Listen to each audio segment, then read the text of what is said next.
Категорично відкидаємо інсинуації у бік України, які пролунали під час засідання колегії Міністерства оборони Російської Федерації. Заяви міністра оборони про нібито хімічні речовини, інструкторів американських приватних військових компаній, обстріли житлових кварталів на Донбасі – чергові приклади масованої російської дезінформації. Росія продовжує створювати інформаційне прикриття для можливих подальших провокацій її військ на українській території. Пане Константине, действительно, как вы думаете, вот эти заявления России о якобы американских военных и химическом оружии на Донбассе, говорит ли о том, что Россия ищет некий казус белли? Так, безумовно, говорить. І, нагадаємо, казус беллі – це привід для війни. Так. Отже, це, власне кажучи, для внутрішнього російського споживання. Зрозуміло, що, припустимо, в Польщі, Фінляндії чи в Україні, навіть в Молдові не повірять в те, що американські солдати привезли сюди якісь елементи хімічної зброї і розмістили їх, як про це говориться в російських заявах, на лінії розмежування. Так само ніхто не вірить в те, що українські збройні сили обстрілюють мирні житлові квартали Донецька, там Горлівка чи Луганська.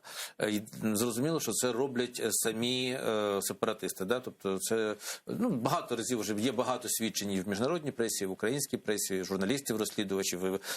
Врешті-решт є свідчення тих людей, які брали безпосередню участь в цих подіях. Тобто достатня, скажімо так, доказова база зібрана, що це саме російська агресія, причому російська агресія спрямована не так проти Збройних сил України, як передусім проти мирного населення Донецької і Луганської областей, так само Криму. Так, це гібридна агресія і щодо кримсько-татарського народу, і щодо всього населення Кримського півострова.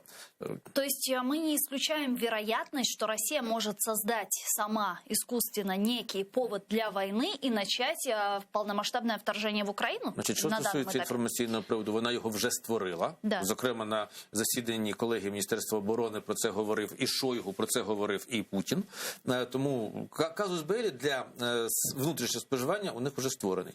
Що стосується можливості широкомасштабного нападу. Пам'ятаєте, зовсім нещодавно Російська Федерація підготувала два проекти угоди, де вона висуває просто вимоги до НАТО і Сполучених Штатів відійти на кордони НАТО 1997 року. Тобто вона висуває заздалегідь неприйнятні умови. Це теж елемент створення приводу для війни з тим, щоб сказати, якщо Сполучені Штати не погодилися на наші вимоги, то ми починаємо, як вони кажуть, заходи військового і військово-технічного характеру. Це всі російські ток-шоу, заяви російських офіційних осіб говорили про те, що вони на градус агресивної риторики підвищують. Але зовсім нещодавно, уже устами Лаврова, міністра закордонних справ Російської Федерації, вони сказали, що їх задовольняє відповідь Сполучених Штатів на ці ультиматуми, а відповідь там полягала в наступному, що Росія каже, давайте вести прямі переговори з Сполученими Штатами без участі інших країн. Штати відповідають, ні, переговори будуть відбуватися за участю всіх країн НАТО, що стосується права України вступити до НАТО, то це винятково питання країн Альянсу і України. Вони кажуть, що ми не будемо, росіяни, не будемо співпрацювати з європейцями в цьому плані. І з Україною. Так. Їм відповідь в рамках ОБСЄ, а Україна є членом Організації безпеки і співробітництва в Європі. Так, тобто, а ОБСЄ в більшій степені фінансується з Росії? Не більшої ступені, але певний бюджет ОБСЄ з Російської Федерації отримує, але повірте мені, це не співставні цифри, припустимо, з німецької, британської, чи навіть італійської, чи французькою долею. Тобто ні. Інша річ, що Росія має величезний досвід корумпування різних чиновників, в тому числі і міжнародної дипломатії. Навіть не будемо згадувати дипломатію, згадаємо Шрёдера. Отже, Російська Федерація справді має великий вплив на безпосередню місію ОБСЄ, але не на все ОБСЄ як таке. Тому Штати фактично відкинули цей ультиматум Російської Федерації, Російська Федерація з цим погодилася. З цього можна зробити висновок, що вони все ж таки зараз не підуть на таку можливу широкомасштабну агресію. Більше того, Штати зажадали, за одними даними, до 25 грудня, за іншими до 1 січня, зажадали повної деескалації на українсько-російському кордоні. Чого не произошло? Поки що 25 січня ще не наступило. Да, я думаю, думаю, що навіть якщо це відбудеться, Російська Федерація цього ніколи не визнає. Тобто, якщо по факту відбудеться відведення військ, то вони скажуть, що вони війська не відводили. Ну, космічна розвідка Сполучених Штатів нас про це повідомить. Окей, если мы предполагаем, что это все шантаж, блеф со стороны России, бряцкание оружием, как, впрочем, мы видели еще и весной. Чего добилась тогда сейчас Россия? Только Зараз прямых переговоров с США? І цього не добилося. Тобто Путін домагався після прямої лінії Байден-Путін, він домагався ще зустріч. Пам'ятаєте, він казав, що давайте тепер зустрінемося до Нового року. Ні, Сполучені Штати, вустами Байдена просто промовчали, ніякої відповіді не було. Ну, вже там Блінкен і інші чиновники відповідали, що така зустріч недоцільна, неможлива, і знову-таки поверталися до того, що давайте все-таки в колі країн НАТО, в колі країн ОБСЄ вирішувати ці питання. Так що прямих переговорів вони не добилися. Тут є дуже один важливий момент, бо він стосується буквально сьогоднішнього дня.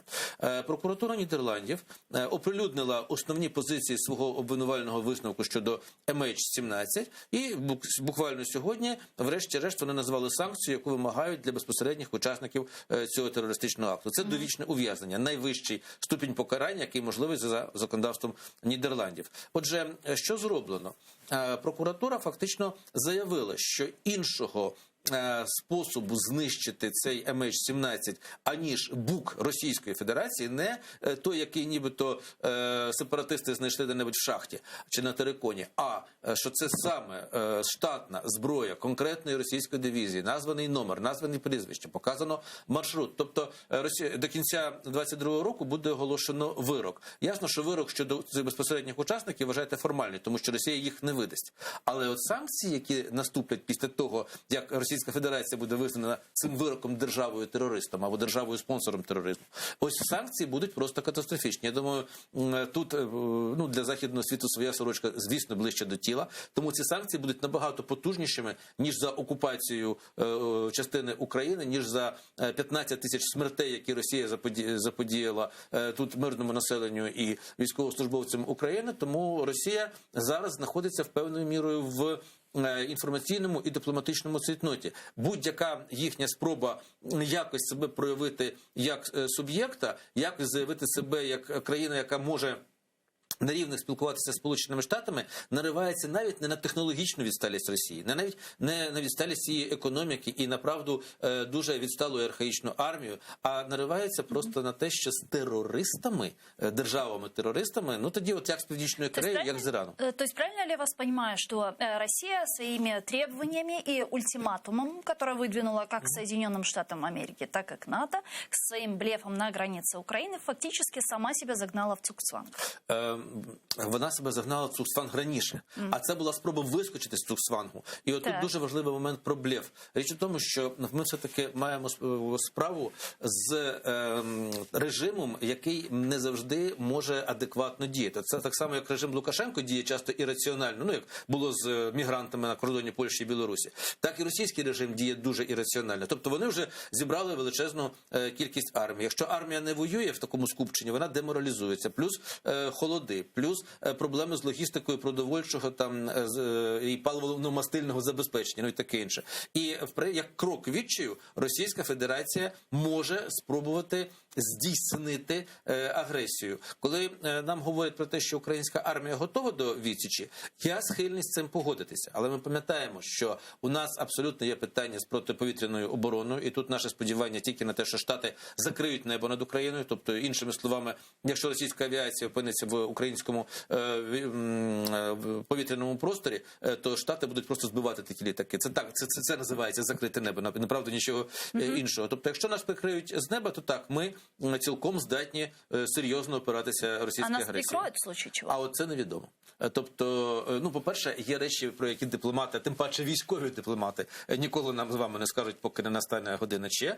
А по-друге, я думаю, що і там, в Штатах, ви ж бачите, наскільки різні позиції, припустимо, навіть в оточенні Байдена, так? Є ті, хто вважають необхідним жорстко говорити з Росією, і є ті, хто, навпаки, намагаються домовитися з Росією ціною України. І Байден змушений між ними балансувати. Але ми бачимо, навіть по двопартійній підтримці санкцій проти Російської Федерації, ми бачимо, що все ж таки переважає в американському естеблішменті переважає розуміння небезпеки Росії. Ще один момент.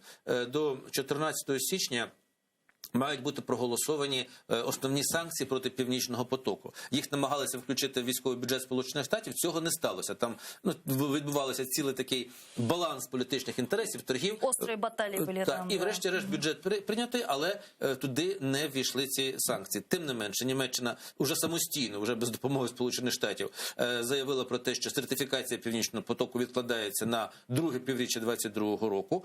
Це дає нам піврічний люфт, тому що Російська Федерація не зможе розпочати повномасштабної агресії до того часу, поки все-таки газ іде не по Північному потоку-2, а значною мірою іде через територію України. Хоча, ви пам'ятаєте, росіяни різко обмежили транзит і взагалі відмовилися укладати спотові контракти на транзит. Да, мы к Северному потоку еще непременно вернемся. Я предлагаю подключить к нашему эфиру Дмитро Левося, політолога, міжнародника, директора Центру суспільних досліджень «Український меридіан». Він зараз з нами на прямому зв'язку. Пане Дмитро, вітаємо вас. Селям алейкум. Да, доброго вечера. Да. Пане Дмитро, в последнее время мы слышим очень много разных и одновременно противоречивых заявлений. С одной стороны, если обратить внимание на заявления наших западных партнеров, Британия несколько недель назад, месяцев назад заявляла о том, что готова отправить в Украину 600 спецназовцев. Вчера министр обороны Великобритании Бен Уэллс сказал, что в принципе участие войск Британии в войне Украины, России против Украины невозможно.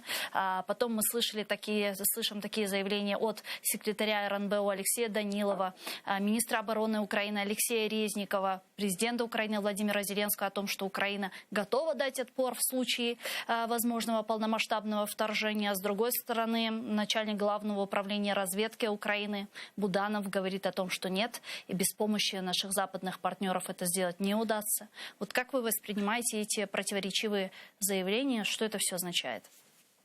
Насправді тут, як на мене, протиріч таких величезних і немає, бо все ж таки життя, воно ж не закінчується. Да?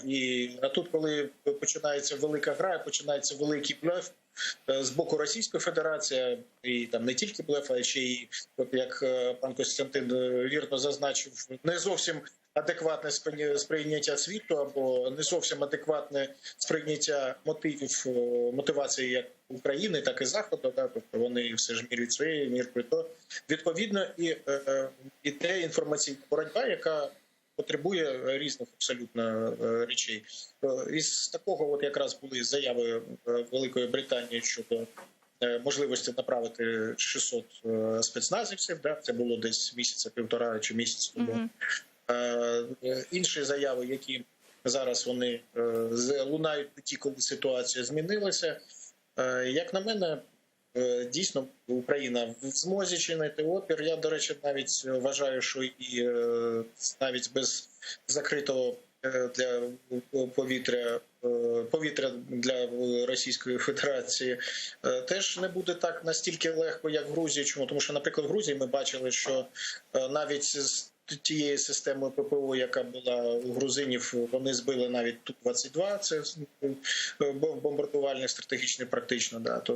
Тож, думаю, що не буде такого однозначного якогось сценарію. Ну і, як на мене, знаєте, заяви українських можновладців, вони теж, в принципі, як на мене, логічні, навіть до того, що те, коли Зеленський зробив паузу і не говорив місяць тому про те, що є накопичення російських військ, це теж було, як на мене, доволі позитивно в тому плані, що потім про це почав говорити Захід, і це стало більш вагомо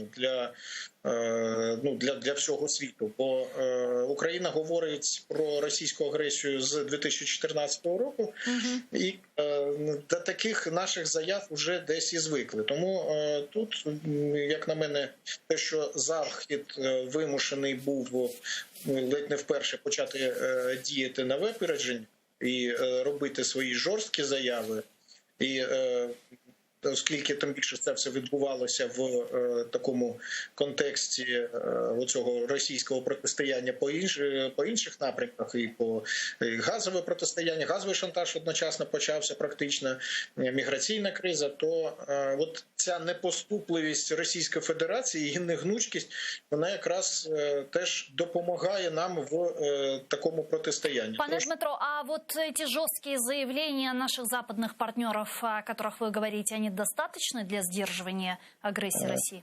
Ну, звичайно, недостатньо. Так само, як і взагалі недостатньо, і, як на мене, для того, щоб перемогти Російську Федерацію, тільки там дипломатичного шляху. Да? Тобто це такий забіг на довгу дистанцію, і він має передбачати різні абсолютно методи, та, ну і крім того, підготовку до кризових ситуацій, які в Російській Федерації можуть бути. А щодо Заходу, то так, звичайно, логічніше було б, мабуть, робити не тільки заяви, а санкції також на випередження робити. Але тут ми чудово розуміємо, що такий колективний захід у консенсусі існує тільки в фантазіях кремлівців. Да? Насправді все трохи набагато складніше, і тому, звичайно, навіть та реакція, яка є наразі,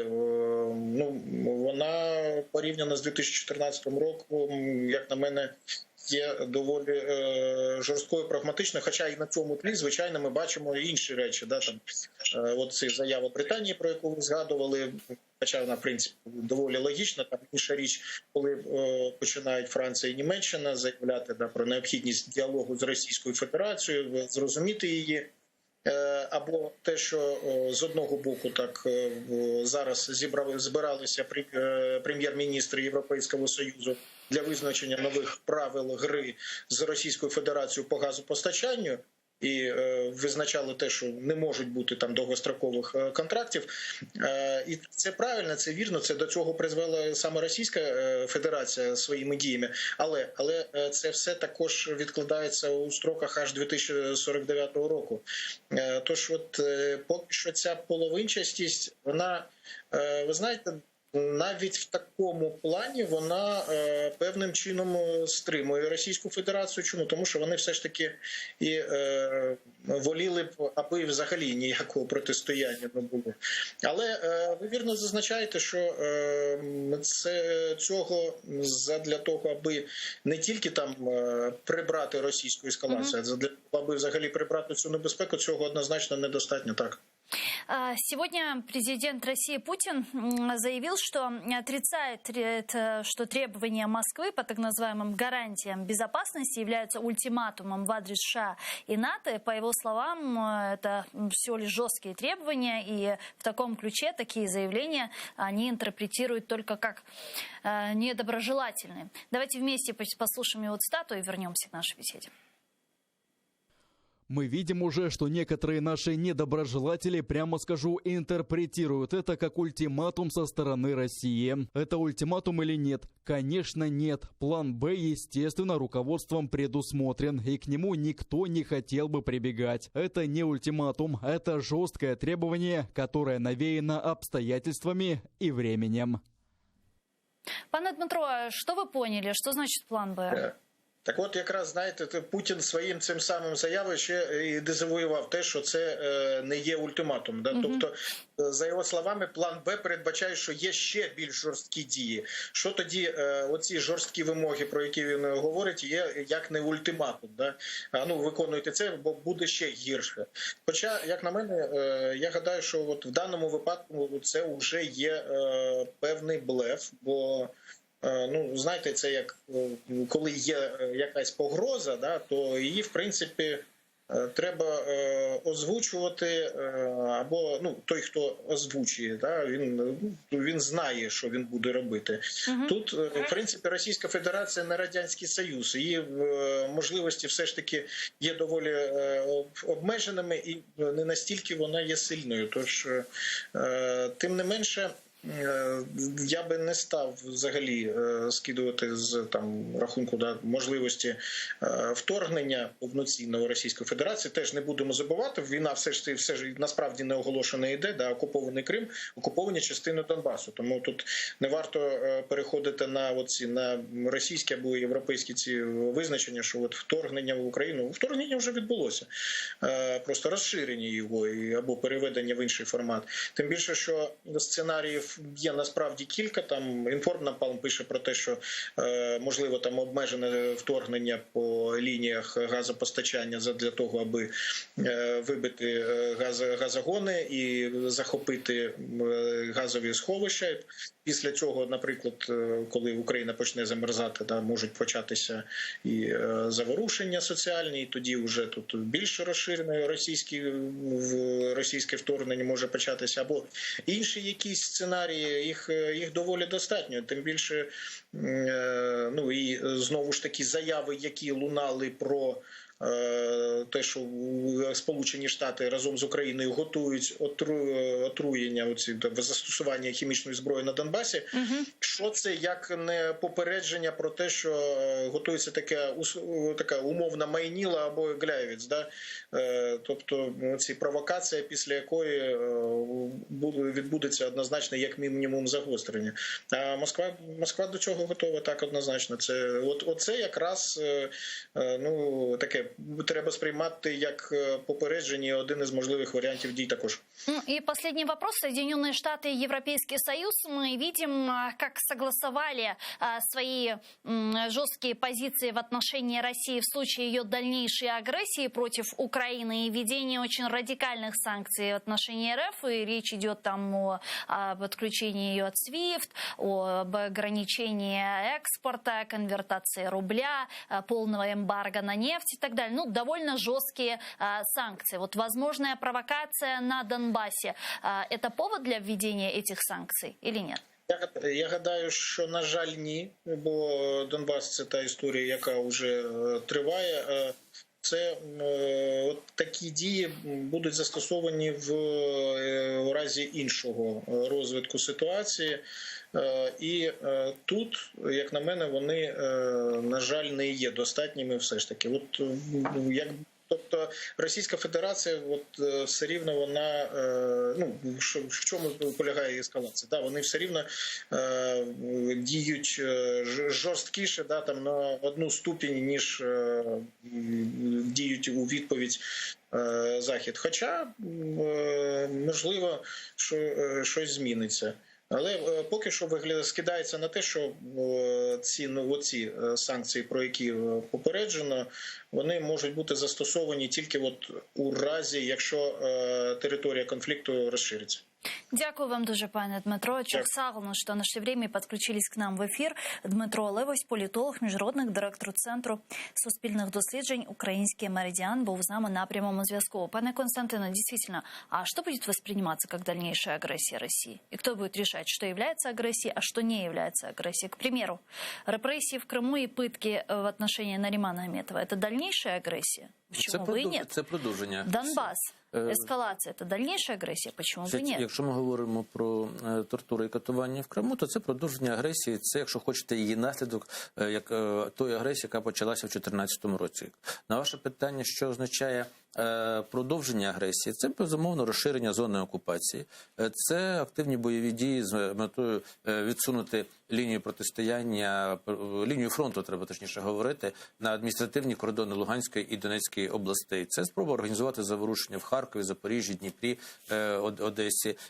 Це спроба захоплення Маріуполя, можливо, спроба пробити коридор до Криму. Тобто у російських стратегів, так званих, досить таки багато планів щодо того, як їм ще більше завдати максимальної шкоди Україні. Але тут я згодний з паном Дмитром, що агресія є від самого початку, і нам потрібно не здобувати такий паритет. Знаєте, якщо росіяни далі не рухаються, то світ не нарощує санкції. Ні, якщо росіяни не відступають назад, то світ тоді санкцій нарощує. Да?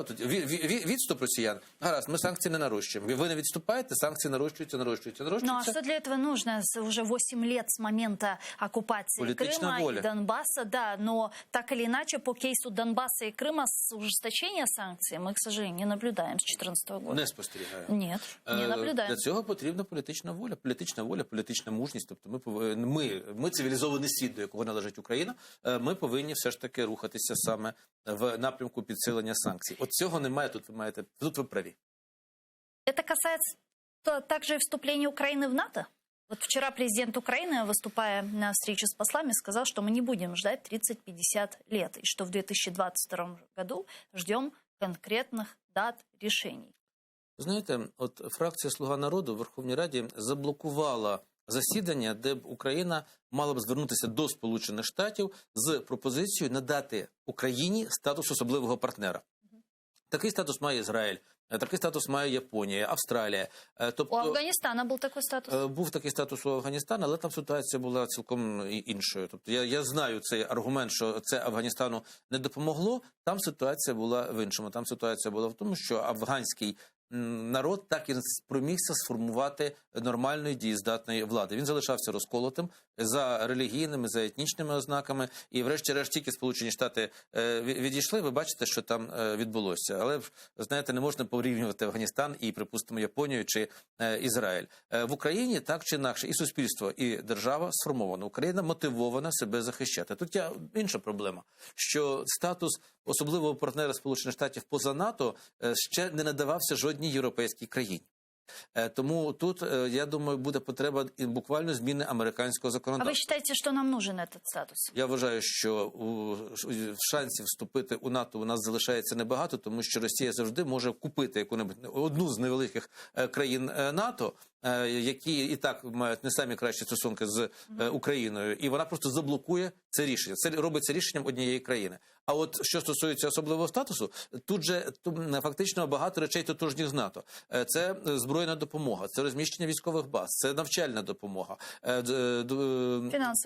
Фінансова, само собою. Тобто тут дуже широкий спектр дій, але приймають рішення не всі там 30 країн НАТО, так, а лише одна країна – Сполучені Штати. Адміністрація Зеленського, підкреслюю, заблокувала засідання Верховної Ради, де б мало це розглядатися. А как вы думаете, учитывая, что Соединенные Штаты Америки стоят в авангарде НАТО, не от США ли зависит вопрос вступления Украины в НАТО? Не имеют ли США влияние на те страны, которые со скепсисом относятся к вступлению Украины в НАТО, в том числе и на Венгрию? Будемо говорити прямо. Давайте. У Штатів там вирішальний голос. Але не прямо вирішальний голос, а вирішальний голос через переконання, через дипломатію. У Штатів є можливості тиснути на ті країни, які потенційно під загрозою корупції з боку Російської Федерації, щоб цієї корупції не відбулося і Україна вступила до НАТО. Але це все-таки триваліший і довший шлях, тому що навіть якщо вони дадуть Но это згоду... тоже политическая воля, как, впрочем, и предоставление статуса особого союзника США. Тільки, вне бачите, НАТО. якщо ми постійно говоримо, що хочемо бути в НАТО, більше того, ми це записали в нашій Конституції, Да. то про статус особливого партнера ми чомусь не говоримо. А я ще раз наголошую, що статус особливого партнера дає не менше можливостей, а в деяких аспектах навіть більше, тому що рішення приймається зразу, швидко, на підставі розвідувальних даних тільки Сполучених Штатів, ніж членство в НАТО. Я просто к чему? Вот, получив статус основного союзника США вне НАТО, не нивелируем ли мы последний, вот тот, хоть и небольшой шанс вступления Украины в НАТО, и не дадим ли повод тем странам, которые со скепсисом относятся к вступлению Украины в Альянс, сказать, ну а зачем вам НАТО? У вас же є уже статус. Якщо, друзі, це не статус, це реальна можливість. Да. Тобто, якщо статус особливого партнера буде дозволяти нам убезпечити себе від агресора, то на цьому етапі цього буде достатньо. Тому що нам треба, перше, зупинити агресію, відновити територіальну цілісність, відновити економіку, відновити соціальну сферу і вже з позиції цивілізованої, шанованої країни далі просувати себе в НАТО і в Європейський Союз. А в даному разі нам потрібно, чому статус особливого партнера? Це треба зробити швидко, тому що це дасть можливість жорстко зупинити агресора. Не полізе Російська Федерація на країну, яка має такий статус, з прямою великою широкомасштабною агресією. І Російська Федерація буде змушена відповідати і в Раді безпеки Об'єднаних Націй, і в міжнародних судах на те, що вона окупувала територію, вбила десятки тисяч людей, викрала величезну кількість майна, земель, історичних цінностей і таке інше. Тобто ці всі речі можна робити в статусі особливого партнера. Відомо належної адміністрації Зеленського вони таки зуміли підписати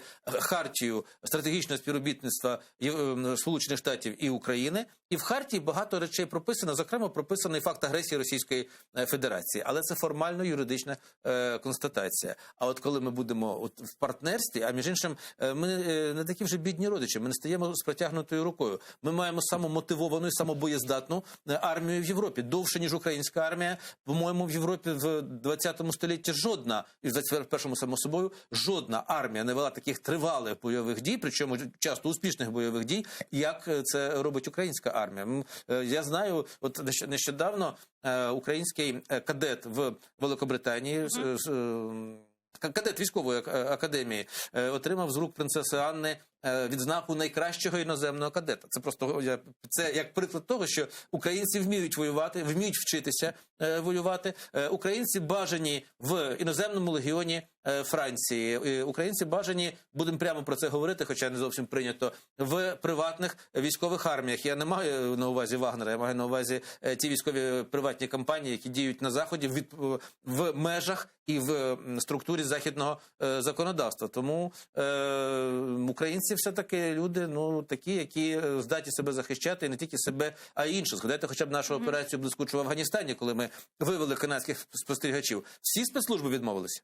Найпотужніші. А українці зробили. При таком раскладе, как вы думаете, вот эта политическая воля со стороны Соединенных Штатов Америки, она есть? Потому что многие политические аналитики говорят о том, что Украина может отодвинута быть на 3-й, 4-й, то ли на 20-й план во имя противостояния США с Китаем. Не так все просто. Річ у тому, що ми знаємо, що в Сполучених Штатах зараз економічний бум. В Сполучених Штатах зараз люди, отримавши величезну допомогу від держави, так само малий середній бізнес, домогосподарства, вони буквально завалені грошима, я не перебільшую.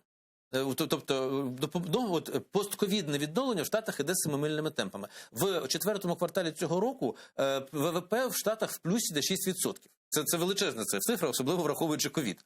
Так от, звідки беруться ці товари? З Китаю. Китайська економіка, значною мірою з Китаю, китайська економіка досить таки залежна від споживчого буму в Сполучених Штатах. І для Китаю це, особливо в тій ситуації, в якій опинилася китайська економіка, для Китаю це джерело валюти. Тобто добрі торгівельні стосунки з Сполученими Штатами для Китаю набагато важливіше, ніж якесь позірне співробітництво з Російською Федерацією, яку вони і так поставили на коліна. От зараз їхав до вас, дивився фільм про Байкал, так там уже з половини взагалі китайці заграбастали уссурійську тайгу, вивозять корисні копалини, там китайська міграція колосальна, вони просто повзучим чином привласнюють території. Тому Російська Федерація не може бути рівноправним партнером з Китаєм. Вони можуть бути тільки васалом. А Китай заради своїм добробутом не поступиться заради стосунків з Російською Федерацією і не піде на конфронтацію з Сполученими Штатами. Тому я зараз, якщо я вважаю, що агресія Російської Федерації проти України залишається реальною, то от агресія Китаю проти Тайваню, я думаю, зараз відступає потроху, не одразу, але відступає на другий план. Понимают ли это в США? Точно краще, ніж ми з вами. Звичайно, тобто вони це рахують. У них, на відміну від України, у них потужні аналітичні центри. При політичних партіях, при великих корпораціях, при державних установах. Вони це все прораховують. Вони рахують варіанти. Вони чудово знають, що робити Сполученим Штатам далі. Інша річ. Борються дві концепції в оточенні Байдена. Одна пацифістська, замиритися з Росією мало не за будь-яку ціну і точно ціною України.